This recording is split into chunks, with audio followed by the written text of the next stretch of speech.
বিউপিতে যারা পরীক্ষা দিবা আর জাহাঙ্গীরনগরে যারা দিবা, দুইজন মানে দুইটা গ্রুপের ক্ষেত্রে কিন্তু এই টপিকটা খুব ইম্পর্ট্যান্ট। এই যে ইউনেস্কো রিকগনিশন, এখান থেকে একটা কোশ্চেন থাকেই, মানে একটা এমসিকিউ থাকেই, যে কত তারিখে বা কততম বা কত সালে এটাকে রিকগনাইজ করা হয়েছে। যেমন ধরো, সুন্দরবন আছে একটা, তারপরে ষাট গম্বুজ মসজিদ, তারপর 7ই মার্চের ভাষণ, এই সবগুলোকেই কি তোমার ইউনেস্কো রিকগনাইজ করছে। আমরা আর কি আজকে এই ক্লাসে ওইটার উপরেই যা যা আছে পুরোটা দেখবো। তোমাদের কাজ হবে যে ক্লাসটা করার পাশাপাশি একটু নিজেরা নোট করে পাশে রাখবা, কারণ এখানে মূলত সবগুলোই হচ্ছে নাম্বার রিলেটেড, মানে সংখ্যা তত্ত্ব যেটাকে বলা যায় আর কি, যে কততম হিসেবে কত তারিখে কত সালে। তো এটা তুমি এখন পড়বা, ফার্দার আবার ভুলে যাবা, এটাই স্বাভাবিক। তো দ্যাটস ওয়াই তোমার কাজ হবে পড়ার পাশাপাশি এটাকে সুন্দর করে একটা নোট রাখবা। নোটটা অবশ্যই যেন কয়েকদিন পর পর চোখের সামনে পড়ে, হয়তো তোমার টেবিলের সামনে ঝুলে রাখতে পারো। এই আর কি, এটা করা যেতে পারে, বাট এখানে অনেকগুলো জিনিস আছে। হ্যাঁ হ্যাঁ, পড়াবো। এই ইউনেস্কো রিকগনিশনটা ছোট পার্ট, এটা সিম্পল একটা পার্ট, এটা কমপ্লিট করে দেই তারপর পড়াবো, সমস্যা নেই। ওকে। আচ্ছা, তো আজকের ক্লাসের টপিক হইতেছে ইউনেস্কো রিকগনিশনস, মানে বাংলাদেশের বিভিন্ন ধরনের লোকেশন, যেমন ষাট গম্বুজ মসজিদ, সুন্দরবন, তারপরে তোমার পাহাড়পুরের সোমপুর বিহার, এছাড়া যেমন 7ই মার্চের ভাষণ, 21শে ফেব্রুয়ারি, এই যে বিভিন্ন ডেট, তারপরে স্পিচ গুলো আছে, এগুলাকে ইউনেস্কো রিকগনাইজ করছে। তো ওয়ার্ল্ড হেরিটেজ হিসেবে। তারপর বাউল গান। তো এই জিনিসগুলোকে আমাদেরকে অ্যাডমিশন টেস্টে পড়তে হয়, কারণ এখান থেকে প্রায় প্রতি বছরই কোশ্চেন আসে। তো শুরুতেই দেখো, ফার্স্ট অফ অল যেটা, যে ইউনেস্কোর একটু ডিটেলস আমরা জানি। The united nations educational, scientific and cultural organization, এটা হচ্ছে ইউনেস্কোর ফুল ফর্ম। ওকে, এই যেটা। তো পরীক্ষা অনেক সময় আসতে পারে যে ইউনেস্কোর ফুল ফর্মটা কি। United nations educational, scientific and cultural organization. Next, এটা হেডকোয়ার্টারটা আসতে পারে, যেটা হেডকোয়ার্টার কোথায় অবস্থিত। এটা হচ্ছে প্যারিস, ফ্রান্সে অবস্থিত, মানে ফ্রান্সের প্যারিসে অবস্থিত। আর কত সালে প্রতিষ্ঠা করা হয়েছে? 1945, 16 নভেম্বর, মানে 1945 সালের 16ই নভেম্বর হচ্ছে এটা প্রতিষ্ঠা করা হয়েছে। আর প্রতিষ্ঠা করা হয়েছে কিন্তু লন্ডনে। লন্ডন কোথায়? যুক্তরাষ্ট্র, অর্থাৎ ইউকে তে। কিন্তু হেডকোয়ার্টারটা হচ্ছে আবার ফ্রান্সের প্যারিসে। সো গুলাই ফেলবা না, আসলে হেডকোয়ার্টার আসতে পারে। প্রতিষ্ঠা কোথায় হয়েছে ওইটা তেমন একটা ইম্পর্টেন্ট না, বাট তারপর আমি বলে দিলাম যেন তোমরা কনফিউশন মানে না ক্রিয়েট করো। আরেকটা ইনফরমেশন আসে যে এটার মেম্বার স্টেট কয়টি বা সদস্য সংখ্যা কয়টি ইউনেস্কোর। তো এটা নিয়ে অনেক ধরনেরই কন্ট্রোভার্সি আছে, অনেকেই ভাবে যে 193টা। কারণ কি? কারণ ইউএন এর সদস্য হচ্ছে 193টি দেশ, স্বাধীন দেশ। দ্যাটস ওয়াই অনেকে ভাবে যে ইউনেস্কোর সদস্য সংখ্যাও হয়তো 193টা, কিন্তু না। ইউনেস্কোর সদস্য সংখ্যা হচ্ছে 194। আর এর মধ্যে ইন্ডিপেন্ডেন্ট এবং ডিপেন্ডেন্ট দুই ধরনের স্টেটই আছে, মানে স্বাধীন দেশ এবং ডিপেন্ডেন্ট দেশ যেগুলোকে বলতেছি আমরা, এখনো স্বাধীন হয়নি, সেগুলো এর মধ্যে ইনক্লুডেড। তো এটাকে ইউএন এর সাথে মিলে ভুল করা যাবে না। ওকে। আর 12টা আছে অ্যাসোসিয়েট মেম্বার্স। তো এটা ইম্পর্টেন্ট না, ইম্পর্টেন্ট হচ্ছে মেম্বার স্টেট কয়টি। তো আমরা মনে রাখবো যে মেম্বার স্টেট হচ্ছে 194টা, প্রতিষ্ঠা করা হয়েছে 1945, 16ই নভেম্বর। এবং ফ্রান্সের প্যারিসে হচ্ছে এটা হেডকোয়ার্টার। 15টা হচ্ছে the united nations educational, scientific and cultural organization. এই হচ্ছে তোমার ইউনেস্কোর লোগো। নেক্সট আসো, যে রিকগনাইজ বিভিন্ন লোকেশন বা বিভিন্ন ধরনের সাইটস যেগুলোকে আমরা বলতে পারি। শুরুতেই দেখো, বাংলাদেশের একটা বিখ্যাত যে 60 গম্বুজ মসজিদ, 60 ডোম মস্ক, ঠিক আছে, এটা কোথায় অবস্থিত? এটা হচ্ছে বাংলাদেশের বাগেরহাটে অবস্থিত। তোমরা যদি কেউ খুলনা বাগেরহাট ওই অঞ্চলে যেয়ে থাকো, তাহলে হয়তো এটা মানে ঘুরে দেখতে পারো, খুব সুন্দর এরিয়া। তো এইটার প্রতিষ্ঠাতা বা আর্কিটেক্ট যদি বলো, স্থপতি যদি বলো, তার নাম হচ্ছে খান জাহান আলী। ঠিক আছে, খান জাহান আলী। এই বাগেরহাট অঞ্চলে কিন্তু ওনার মানে ইয়ে ছিল। ইভেন খুলনা ইউনিভার্সিটিতে খান জাহান আলী নামে একটা হলও আছে, ঠিক আছে। তারপর দেখো, যে এটার ডোমস সংখ্যা বা গম্বুজ সংখ্যা অ্যাকচুয়ালি কয়টা। অ্যাকচুয়ালি দেখো, 77 ডোমস ওভার মেইন হল। এটা নিয়ে অনেক ধরনের কন্ট্রোভার্সি আছে, যে এখানে ডোমস বা গম্বুজের সংখ্যা কি 77টা নাকি 81টা, তাই না? নাকি 60টা। অনেকে মনে করে যে 60 গম্বুজ মসজিদ, তার মানে এখানে 60টা অ্যাকচুয়ালি গম্বুজ আছে, কিন্তু না। বিষয়টা একটু বোঝার ট্রাই করো। 77টা ডোমস ওভার মেইন হল, এই যে এই অংশটা দেখতেছো তোমরা, আমি এই যে মার্কিং করে দেখাচ্ছি, এটা হচ্ছে মেইন হল। ঠিক আছে, এই জায়গাটা এটা হচ্ছে মেইন হল। এই বরাবর উপরের যে গম্বুজগুলা দেখতেছো এই যেগুলা, এখানে টোটাল হচ্ছে কয়টা, 77, 77টা। আর এই যে চারপাশে এই একটা পিলার, এই একটা পিলার, আর ওই পেছন সাইডে আরেকটা পিলার, এই পাশে পেছন সাইডে আরেকটা পিলার, এখানে আবার পিলারের উপরে চারটার মতো গম্বুজের মতো আছে। দ্যাটস ওয়াই টোটাল যদি সাম আপ করা হয় সেক্ষেত্রে গম্বুজের সংখ্যা আসে 81টা। I think clear. তো যদি আসে যে মেইন হলে বা হচ্ছে মেইন যে ইয়াটা আছে, প্রাচীরটা আছে, সেইটার উপরে কতগুলা গম্বুজ আছে, 77টা গম্বুজ আছে। আর যদি বলে টোটাল কতগুলা গম্বুজ আছে, তাহলে হবে 81টা গম্বুজ, কারণ সেখানে এই চারপাশের চারটা পিলারের উপরে যে গম্বুজ আছে সেটাও কি যুক্ত হবে। আর হচ্ছে যে এখানে টোটাল পিলার সংখ্যা কয়টা, যে পিলার, প্রত্যেকটা পিলার সংখ্যা হচ্ছে তোমার 60টা। যে 60 স্টোন পিলার, মানে এগুলো পাথর দিয়ে তৈরি। এই কারণে 60টা পিলারের নাম অনুযায়ী এটার নাম দেওয়া হচ্ছে 60 গম্বুজ মসজিদ। কিন্তু গম্বুজের নামটা এখানে ধরো এই পিলার গুলাকে পরবর্তীতে গম্বুজ হিসেবে আর কি নাম হয়ে গেছে। এটা উইকিপিডিয়ার ইনফরমেশন থেকে বলা। তো তোমরা আর কি মনে রাখবা কয়েকটা জিনিস, যে 60 গম্বুজ মসজিদ কোথায় অবস্থিত, বাগেরহাটে অবস্থিত। বিউপিতে আসলে এটা আসার সম্ভাবনা অনেক বেশি। নেক্সট হচ্ছে এটার আর্কিটেক্ট কে, খান জাহান আলী। এবং এটার গম্বুজ সংখ্যা মোট কতটি, তাহলে 81টা হবে। আর যদি বলে মেইন হলের উপর কয়টি, তাহলে হবে 77টা। আর পিলার সংখ্যা হচ্ছে 60টা বা 60 স্টোন পিলার্স। এরপরে বিউপিতে আরেকটা জিনিস আসতে পারে, দ্যাট ইজ ইউনেস্কো রিকগনিশন থেকে, যেটা কত সালে কততম হিসেবে রিকগনাইজ করা হয়েছে ওয়ার্ল্ড হেরিটেজ সাইট হিসেবে। প্রথমটা দেখো যে সালটা কত, 1983 সাল, 1983। এবং কততম হিসেবে, 321তম হিসেবে। I think clear. এই মানে বাগেরহাটের 60 গম্বুজ মসজিদ সম্পর্কে বুঝছো? বলো, একটু রেসপন্স করো, বুঝছো কিনা। কোশ্চেন জি আসলে ভাইয়া। পারতো। গুড। জি এখন ভাইয়া আমি আরেকটা বুঝছি। কোশ্চেন করি, সেটা হচ্ছে যে 7 গম্বুজ মসজিদ কোথায় অবস্থিত, এটা বলো।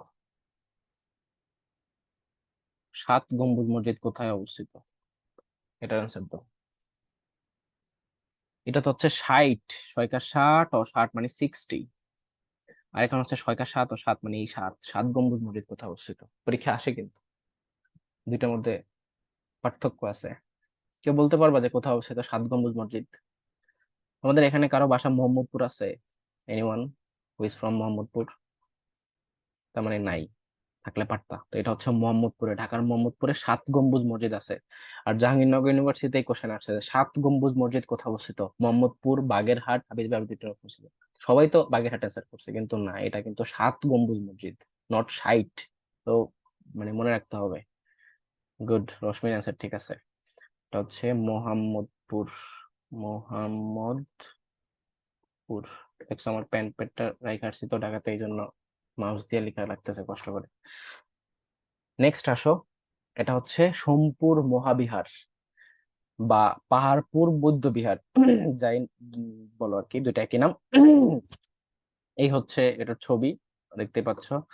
কোথায় অবস্থিত, এই প্রশ্নটা আসতে পারে, যে নওগাঁতে অবস্থিত, বাংলাদেশের নওগাঁয় অবস্থিত। আর এটা কে প্রতিষ্ঠা করে, ধর্মপাল প্রতিষ্ঠা করে।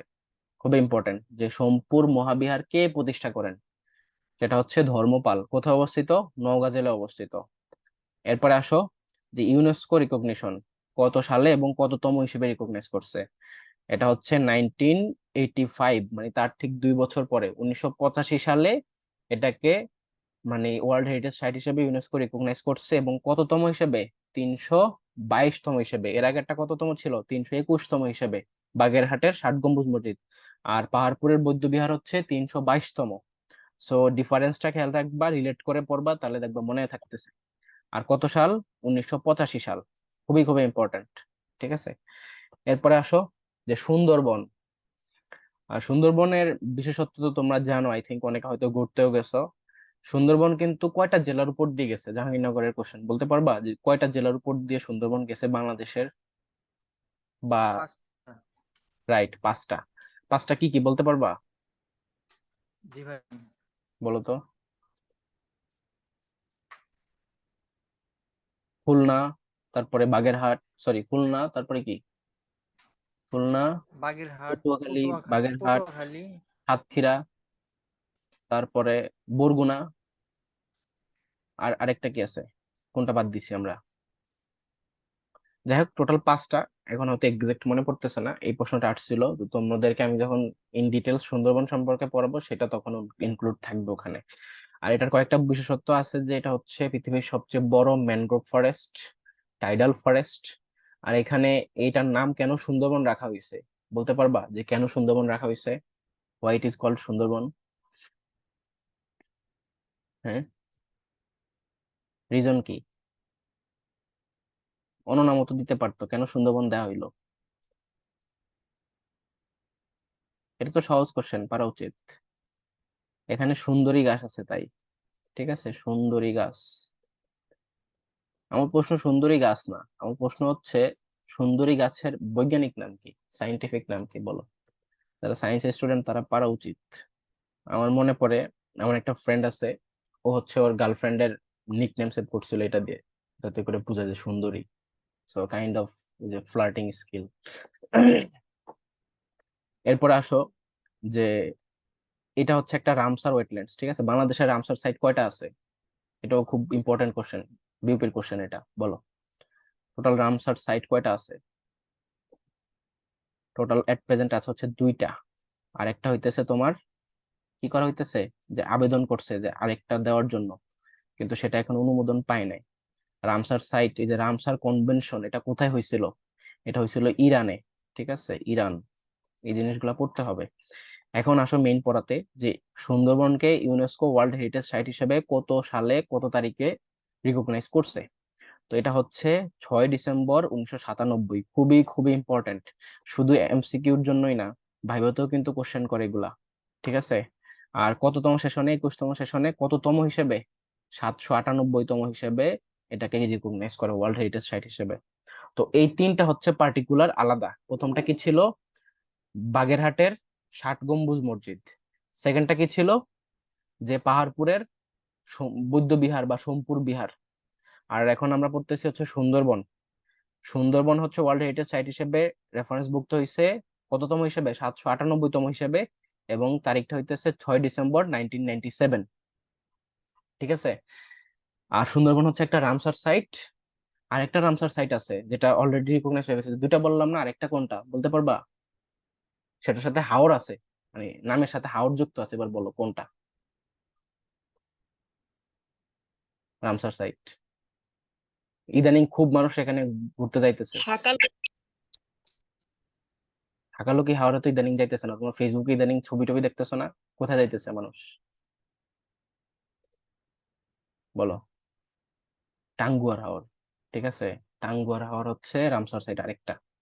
এই, এবার আসো, যে নেক্সট আমাদের এই তিনটা এখানে কভার হয়ে গেছে। সুন্দরবন, পাহাড়পুর সম্পূর্ণ বিহার, পাহাড়পুরের বৌদ্ধ বিহার, আর একটা ছিল কি, বাগেরহাটের 60 গম্বুজ মসজিদ।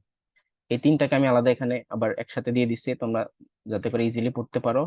60 গম্বুজ মসজিদ 198, 198টা মনে হয়, এটা হচ্ছে 1983 সাল আর কি। ঠিক আছে, 1983 সালের 321তম হিসেবে, এবং এটা হচ্ছে 1985 সাল, 2 বছর পরে 322তম হিসেবে। এবং সুন্দরবন হচ্ছে 1997 সালের 6 ডিসেম্বর 798তম হিসেবে। তো এই তিনটা জিনিস মানে তোমরা আলাদাভাবে মনে রাখবা, খুবই ইম্পর্টেন্ট। ঠিক আছে, UNESCO recognized world heritage site. এখান থেকে একটা এমসিকিউ থাকবেই, শিওর থাকো।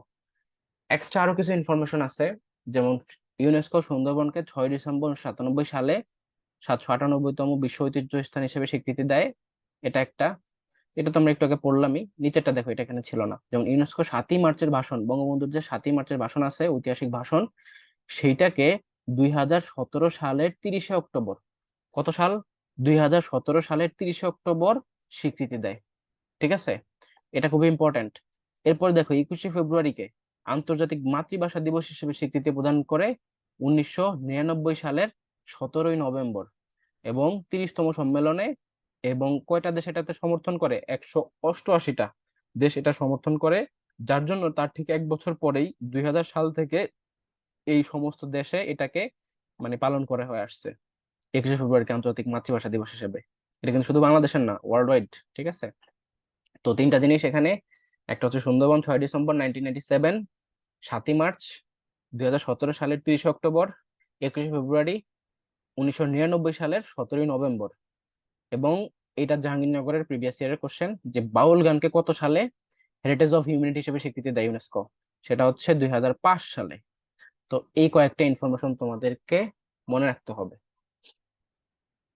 তোমরা যারা ক্লাস করতেছো, তোরা মানে সবাই হইতেছে টেলিগ্রামে একটা চ্যানেল খোলা হয়েছে, ঠিক আছে? ওই চ্যানেলটা তো সাবস্ক্রাইব করো, আমি দেখছি অনেকে হইতেছে এখনো সাবস্ক্রাইব করো নাই, গ্রুপে আসো মেবি। বাট আরেকটা আছে, চ্যানেল আছে, আমি রিসেন্টলি খুলছি। তো ওই চ্যানেলটাতে তুমি এই যে এটা লিখে সার্চ করবা @Refath37, দেন ওইটাতে হচ্ছে সাবস্ক্রাইব করলে, মানে চ্যানেল তো তো ওখানে সাবস্ক্রাইব করতে হয় এই। আর ওইখানে আমি কিছু ম্যাটেরিয়ালস প্রোভাইড করব, ওইগুলা তোমাদের অ্যাডমিশনের জন্য ভালোই হেল্প হবে, ঠিক আছে?